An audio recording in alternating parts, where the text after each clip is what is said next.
कमरे को ही जंगल बना देंगे, अंधेरा कर देंगे, लाइट और मोबाइल स्विच ऑफ कर देना और तुम्हें जय माता की करते रहना लेट करके। तो हम तीनों लोग लेट करके जय माता की करते रहे। असरफियों से भरा हुआ घड़ा है, करोड़ों की संपत्ति है।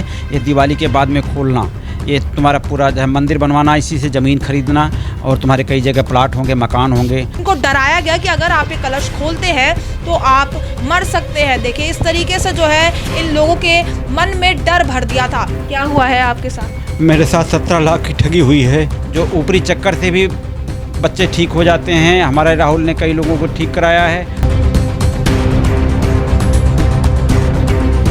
बहुत लोग बच्चे वगैरह बीमार आदमी ठीक हो जाते थे। रुपया तांत्रिक का नाम जानते हैं? नहीं जी, तांत्रिक का नाम नहीं जानता हूँ, राहुल ही जानता है। राहुल का गुरु जी है। राहुल लेट करके उनका पैर छूते थे। उनके पास 2 घड़े होते थे, एक में मिट्टी वाला घड़ा होता था, दूसरे वाले में कैश वाला घड़ा छुपा देते थे और वो गंगा जी में जो है, जो मिट्टी वाला घड़ा है, गंगा जी में डाल देते थे जी। दिवाली के पहले 17 लाख रुपए दे चुका था जी। 17 लाख जी। उन्होंने ये भी बोला था कि दिल्ली से यहाँ आते हो तो किसी को बता के नहीं आना, नहीं तुम्हारे घर में कोई मर जाएगा। और जो कलश दे रहा हूँ इसको दिवाली के पहले नहीं खोलना है, नहीं तो अंधे हो जाओगे। और असरफियाँ इतनी हैं कि चमक से अंधे हो जाओगे या मर जाओगे। कहें कि किसी से कहोगी तो तुम्हारा बेटा मर जाएगा, तुम मर जाओगे, पति मर जाएगा। तो मैंने कहा मेरा बेटा पति मर जाएगा तो मैं किस लिए जीऊँगी। मैं समझ गया कि भगवान के दर्शन हो गए हैं हनुमान जी के, और वो उन्होंने ऐसे माइंड वॉश कर दिया। चावल डलवाते हैं गंगा जी में, तुम्हें धक्का देंगे, तुम्हारी बीबी को, तुम्हें और तुम्हारी लड़की के साथ करेंगे और इसको मतलब कि बेच देंगे करने के बाद में। नमस्कार, दिल्ली अप टू डेट देख रहे हैं, मैं हूं आपके साथ तनीषा।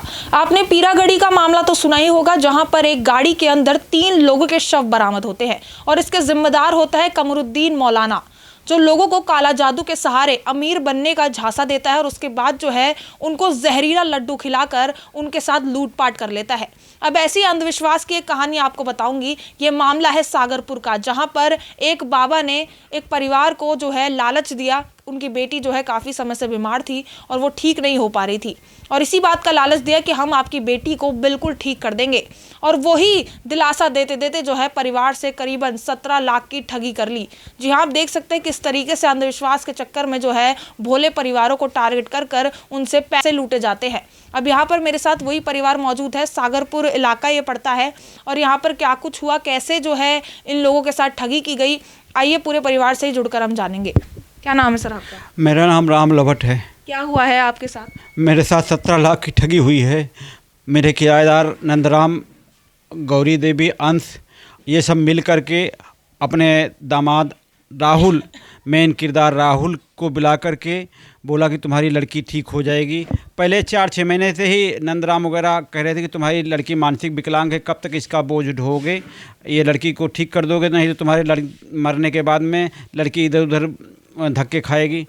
और लड़की राहुल यानी कि नंदराम का दामाद राहुल के गुरुजी हरिद्वार में रहते हैं, वो ठीक मतलब कि बहुत बच्चों को ठीक कर चुके हैं और शादी वगैरह भी सब करवा चुके हैं।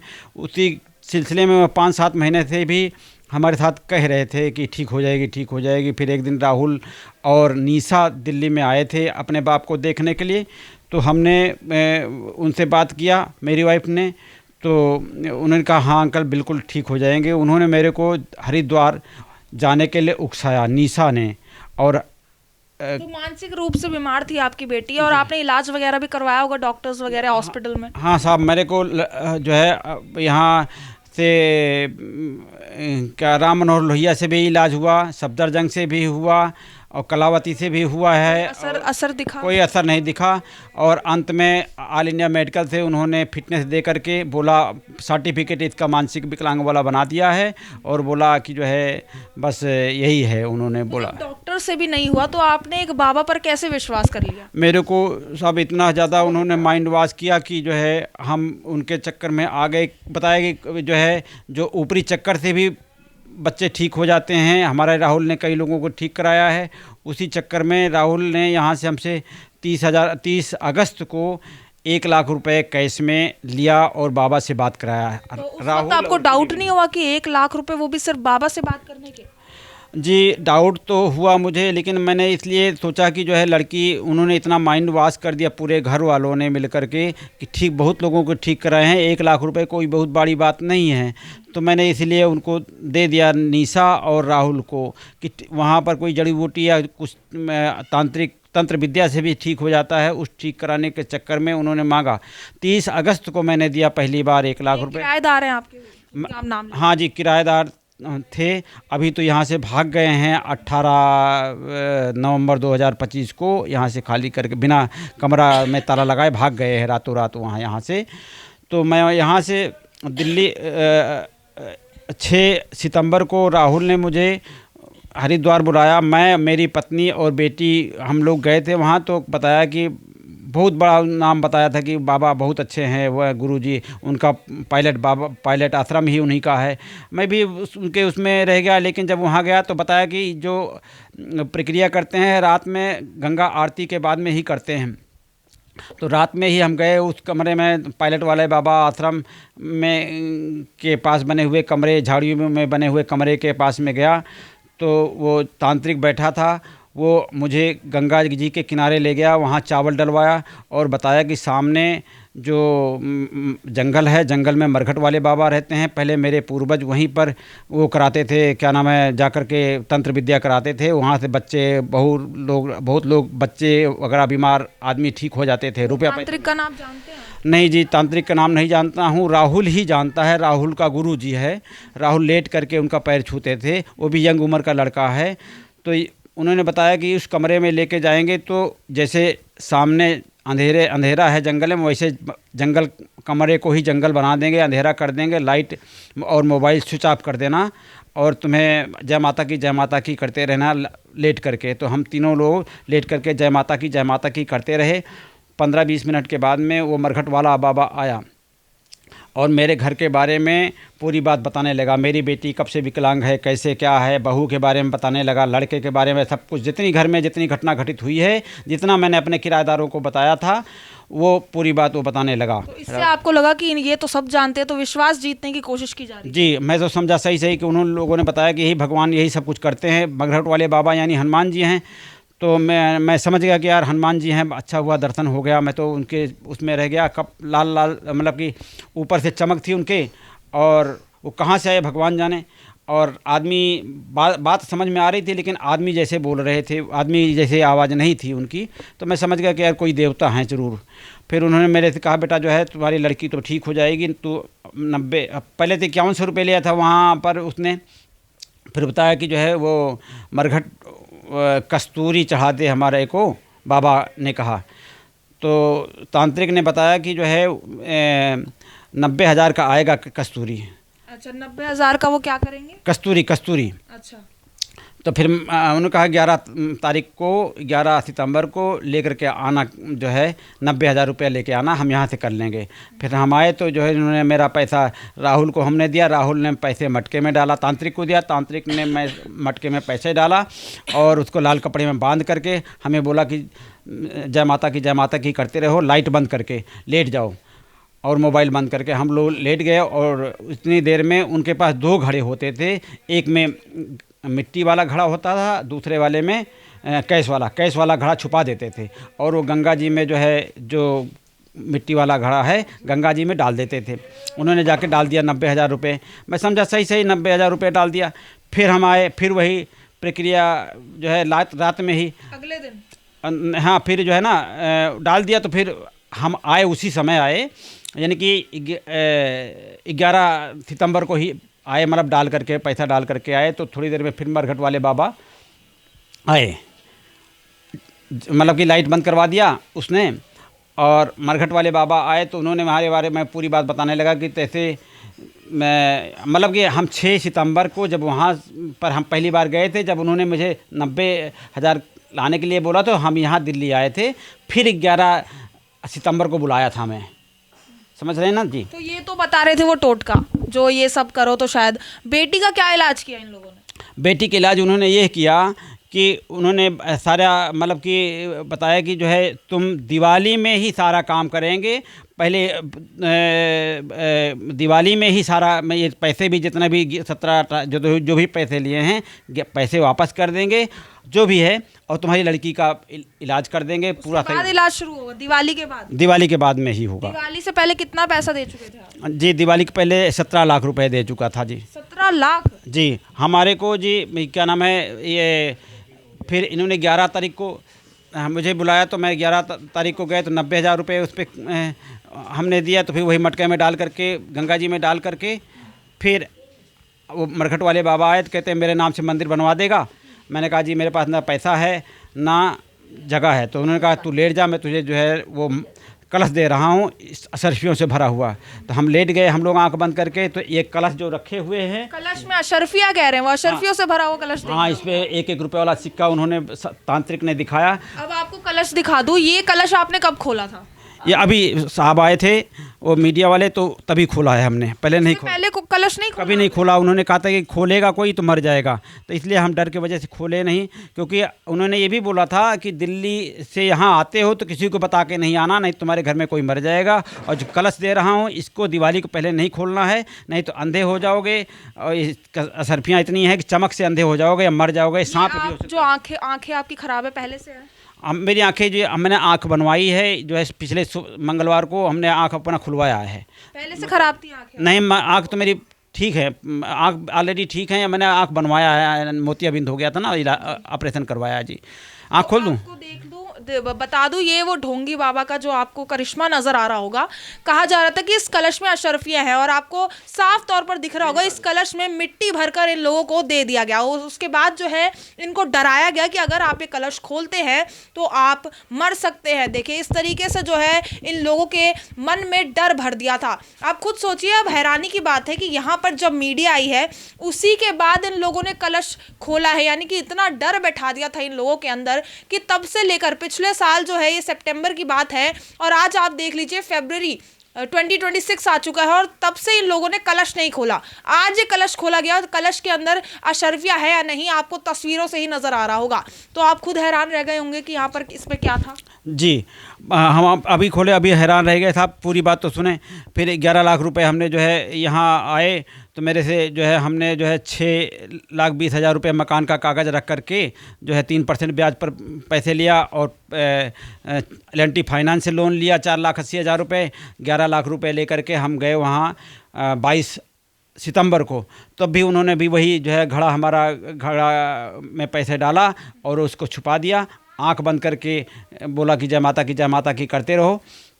और जब हम करते रहे तो जो मिट्टी वाला घड़ा है वो लाल वो रख लिया और दूसरा वाला वो छुपा देते थे, फिर जाकर के वो गंगा जी में डाल दिया 11 लाख। यही सेम प्रक्रिया जो है वो चलती रहती है। 4 बार उन्होंने करी। हर बार आप 90,000 रुपये देते रहते थे? नहीं, पहली बार में 5100 रुपये दिए, और दूसरी बार में जब हम 11 तारीख को गए थे तो 90,000 रुपये लेके गए थे, और 22 सितंबर को गए थे तो 11 लाख रुपए लेके गए थे। तो 11 लाख मांग लिए थे उसके बाद? हाँ, उन्होंने कहा था 11 लाख रुपए लेकर के आना। मैंने कहा मेरे पास तो इतना नहीं, मेरे को इतना विश्वास जीत लिया।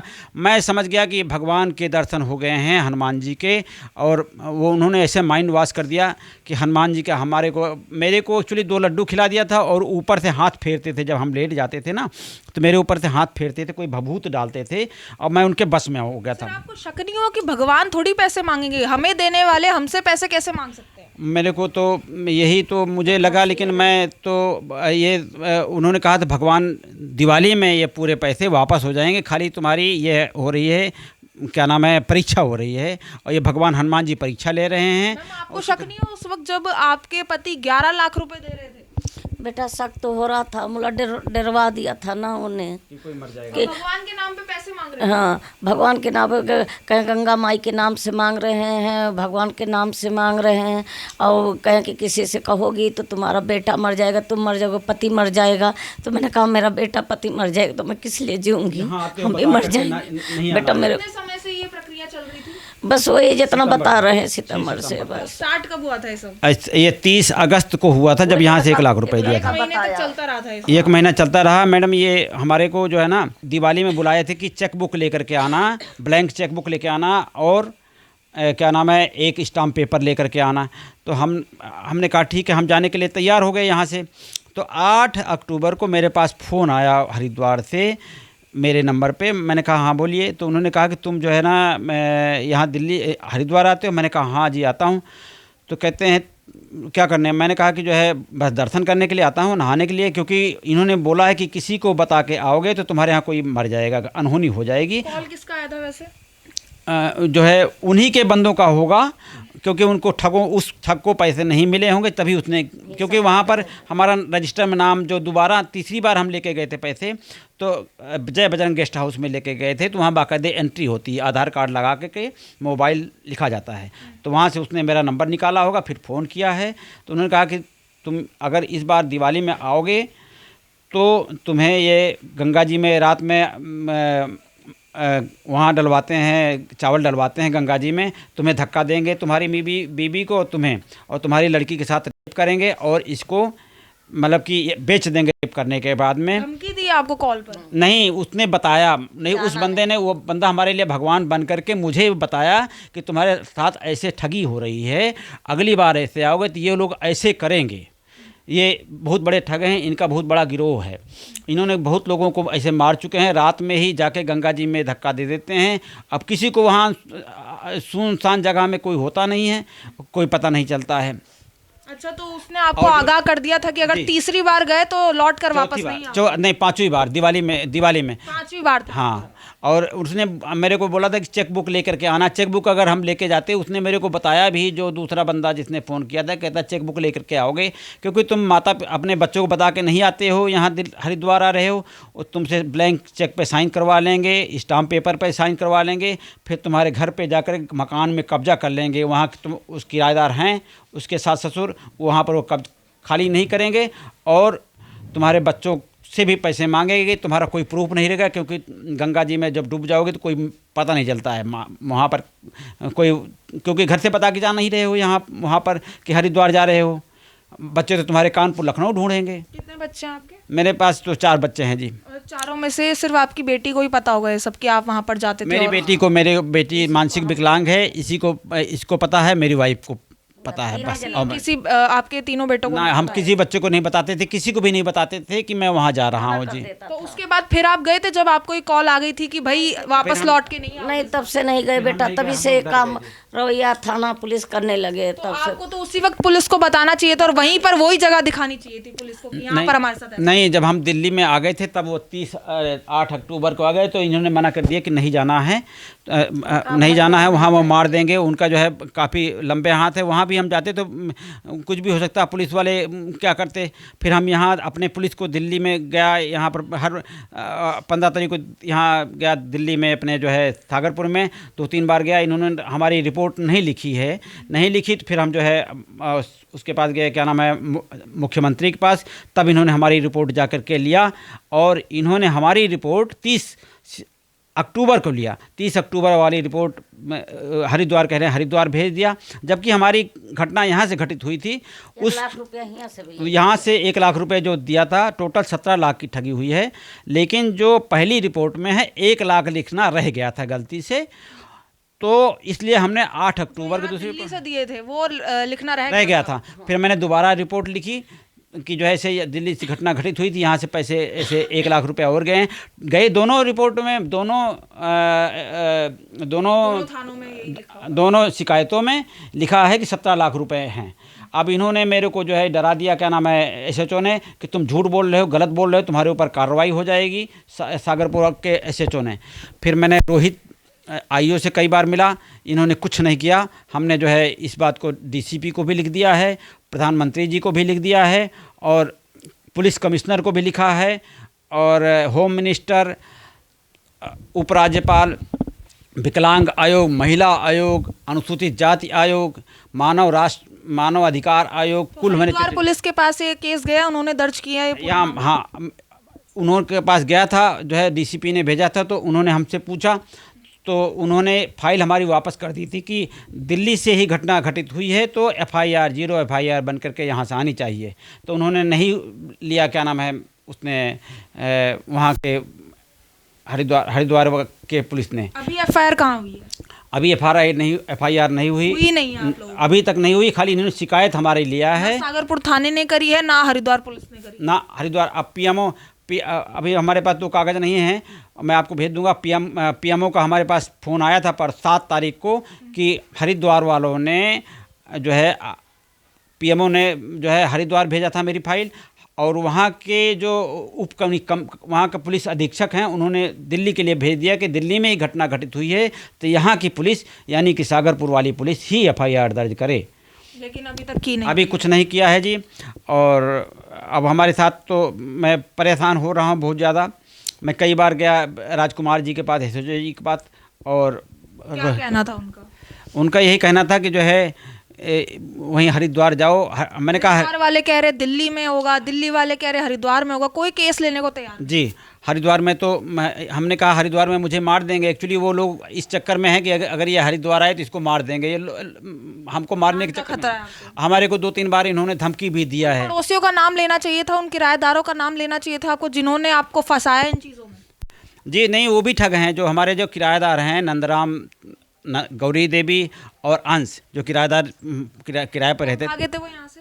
ये 18 नवंबर को भागे थे। पहले ही पता चल गया था? 30, हाँ, हमने उनको बताया था ऐसी बात तुम्हारे दामाद ने किया, तुम लोगों ने किया है, तो कहते हैं ठीक है कोई बात नहीं। लेकिन ये तब भी यानी कि हम बात होती रही तब भी इनको हम पुलिस वालों को पास जाते थे कि इनको अरेस्ट करो, लेकिन पुलिस यहाँ इनको अरेस्ट करने के लिए नहीं आती थी। और ये तब तो 1 महीना तक थे, घटना घटित होने के 1 महीना तक थे। मतलब ये सभी चीज़ें आपने बेटी के प्यार में करी कि आपकी बेटी सही हो जाए, जो मानसिक रूप से कमज़ोर थी, लेकिन इसका उल्टा हुआ और उन लोगों ने आपको ठग लिया। हाँ बेटा, 17 लाख कहाँ से इंतजाम किए? इतनी बड़ी रकम आप लोग? 17 लाख बेटा सबसे मांग जांच के यही हुआ है। लोन भी लिया, मांग के लिया, और पीछे मकान भी दे दिया था, कागज भी ठीक नहीं हुई और ऊपर से 17 लाख भी चुकाने हैं। 17 लाख भी चला गया बेटा। अब क्या करूँ, कहाँ से करूँ, कैसे कर्जा भरूँ? मैं बस कर्जे भरना है, हम कहाँ से कैसे करूँ बताओ। जब बच्ची बचपन से ही ऐसी थी, उसके बाद अब आपको अचानक से उन लोगों ने? बेटी आई, बोली कि आंटी अब की ठीक करा देंगे, हमारे राहुल ठीक कराते हैं, सबको ठीक करा देंगे।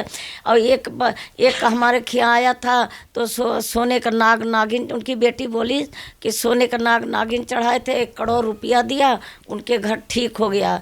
तो मैं भी सोचा कि हम कहें बेटा मेरे तो सोने का नागिन तो हम नहीं चढ़ा सकते हैं, ना हमारे 1 करोड़ रुपया कि हम दे सकते हैं, हम गरीब आदमी हैं, ऐसे कैसे बना के खा रहे हैं, नहीं दे तो हम कहें 1000-2000 रुपया खर्चा कर सकते हैं, उससे ज़्यादा नहीं। बेटी के चक्कर में लोन भी लिया आप लोगों ने, और आपके जो किराएदार थे वो भी इसमें शामिल थे बेटा। वो नहीं तो चक्कर डाले थे कि ले चलो, नहीं तो बेटी को तुम दोनों मियाँ बीबी नहीं रहोगे तो बेटे मार देंगे, जहर दे देंगे। आपको कॉल किया था सर, जिसने आपको आगाह किया था कि गिरोह चल रहा है, आप लोगों को मार देगा, उसका पता लगा? वो कॉल को पुलिस वालों ने ट्रेस किया, उससे बातचीत करी? नहीं, उसका तो उसके बाद फ़ोन बंद कर दिया था उसने।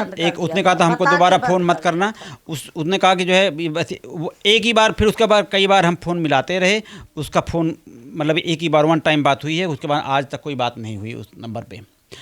और मैं तो अब आपकी क्या मांग है और आप क्या चाहते हैं, और उसके बाद अब पुलिस कुछ आपकी मदद कर रही है या नहीं? मेरे को तो पुलिस तो अभी तक कोई मदद नहीं किया। पुलिस हमारे एफआईआर ही दर्ज नहीं कर रही है। अगर पुलिस चाहती तो इनको उसी समय अरेस्ट कर लेती, क्योंकि घटना हम जब पुलिस में इन्फॉर्म किया था पहली बार 15 अक्टूबर से हम चक्कर लगा रहे थे, और ये किराएदार 18 नवंबर को भागे थे। तभी उस समय अगर था पुलिस के पास, पकड़ के सारी पूछताछ कर सकती थी पुलिस, लेकिन नहीं किया पुलिस ने नहीं किया। और इन्होंने हमको जो है धमकी दिया है किराएदारों ने। 15 नवंबर को हमारे घर पर आए थे नंदराम और गौरी देवी कि अब तुमको पैसे कुछ नहीं मिल पाएगा। पहले तो ये पैसे दिलाने के लिए कह रहे थे, और अगर तुम पैसे मांगोगे तो हम तुम्हें जान से मरवा देंगे, तुम्हें पूरे परिवार समेत। और राहुल का भी फ़ोन पर बात हुई थी अक्टूबर में, उन्होंने भी कहा था कि जो है अंकल करोगे तो मरवा देंगे। आपको ये कब दिया गया था? कलश वगैरह कब दिए गए थे? ये कलश हमको दिया गया था जी 11 सितंबर को, जब हम बोल के दिया गया था कि जो है इसमें जो है सोना, इसमें असरफियों से भरा हुआ घड़ा है, करोड़ों की संपत्ति है, ये दिवाली के बाद में खोलना, ये तुम्हारा पूरा जो है मंदिर बनवाना, इसी से ज़मीन खरीदना, और तुम्हारे कई जगह प्लाट होंगे, मकान होंगे। दिवाली के बाद खोला था आपने? नहीं, आज मैंने खोला है ये। आज खोला है? जी। आप हैरान हुए, इसमें मिट्टी पड़ी हुई है? जी, मैंने आज ही मैं खोला तो हैरान हूँ, क्योंकि उन्होंने बोला था कि दिवाली के पहले खोलोगे तो अंधे हो जाओगे या कोई मर जाएगा घर के। हम लोग डर के मारा कुछ नहीं किया जी। अब क्या बताऊँ, मैं तो बहुत फंस गया। कभी अब हमको खाने के लिए पैसे नहीं हैं, मैं कहीं किसी न किसी से पैसे मांगता हूँ, रिश्तेदार मदद करते हैं, दुकानदार से लाता हूँ उधार तो खा रहा हूँ, मतलब ब्याज भर रहा हूँ जो है उतने पैसे का। अब क्या करूँ? अब खाने के भी लाले पड़ गए हैं, ऐसी स्थिति हो चुकी है जी, आपको। हमको बहुत स्थिति मेरी खराब हो गई है। ये कलश को जरा आप ध्यान से देखिए। देखिए, अंधविश्वास एक ऐसी चीज है जहां पर बड़े बड़े लोग हार जाते हैं। अब यहाँ पर देख सकते हैं, इस कलश में उस बाबा ने इनको कहा था कि इसमें सोने की अशर्फियां होंगी, इसमें सोना चांदी होगा, इसको आप लेके जाइए और सीधा दिवाली के बाद ही खोलना। अगर आप पहले खोलते हैं तो आप में से आपके घर में कोई मर सकता है। इस तरीके से जो है परिवार के अंदर बार बार डर डाला जाता था, जिस कारण जो है ये लोग इस स्थिति में फंस गए। देखिए, पूरा मामला इनकी बेटी का था, जहां पर इनकी बेटी जो है मानसिक रूप से कमजोर थी और ये बचपन से उनकी दिक्कत थी। कई अस्पताल में उन लोगों ने जो है बेटी का इलाज करवाया, लेकिन कोई असर देखने को नहीं मिला। और उसके बाद जो है वो ऐसे जादू टोने में जो है वो इन्वॉल्व हो गए। और उसके बाद जो है इन्हीं के किराएदारों ने इनको कहा कि अगर आप इस बाबा से मिलोगे, हरिद्वार जाओगे, ये टोटका करोगे तो आपकी बच्ची ठीक हो जाएगी। देखिए, 4 बार गए और 4 बार में जो है इनसे 17 लाख रुपए की ठगी कर ली गई। और 5वीं बार जो है इनको एक कॉल आया, शायद वो कॉल इनकी जान बचाने के लिए ही आया था, कि इनको आगाह कर दिया गया कि आप एक गिरोह में फंस चुके हैं। अगर आप 5वीं बार जाएंगे तो वो आपसे लूटपाट तो करेंगे ही, साथ ही साथ आपकी जान तक ले लेंगे। सवाल ये उठता है कि ये काफी गंभीर मामला है और ना ही दिल्ली पुलिस और ना ही हरिद्वार की पुलिस ने इस मामले को लेकर कुछ किया। सागरपुर पुलिस यहाँ पर आई नहीं और इन लोगों की अभी तक FIR नहीं हुई है। ये मामला कितना संगीन है, साफ तौर पर इन लोगों के मुंह से ही नजर आ रहा है कि किस तरीके से इन लोगों को फंसाया गया और उसके बाद जो है 17 लाख की बड़ी रकम जो है इन लोगों से ठगी गई। अब देखने वाली बात होगी, क्या इन दोनों बुजुर्गों की आवाज़ सुनने के लिए कोई बैठा है? क्या कोई इनको इंसाफ दिलाएगा? क्या दिल्ली पुलिस जो है इनका मामला दर्ज करेगी? बड़े सवाल यहाँ पर उठते हैं। बाकी हम इस माध्यम से आपको यही बताना चाहते हैं कि आप भी ऐसे अंधविश्वास में ना पड़े। इस अंधविश्वास के चलते किस तरीके से ज़िंदगी बर्बाद हो सकती है, आपने इसी खबर में जान लिया होगा। बाकी पूरी खबर आप तक पहुंचाइए। इस खबर को लेकर आपकी जो कुछ राय है कमेंट सेक्शन में ज़रूर साझा करें और ऐसी ही दिल्ली से जुड़ी तमाम खबरों के लिए देखते रहिए दिल्ली अप टू डेट।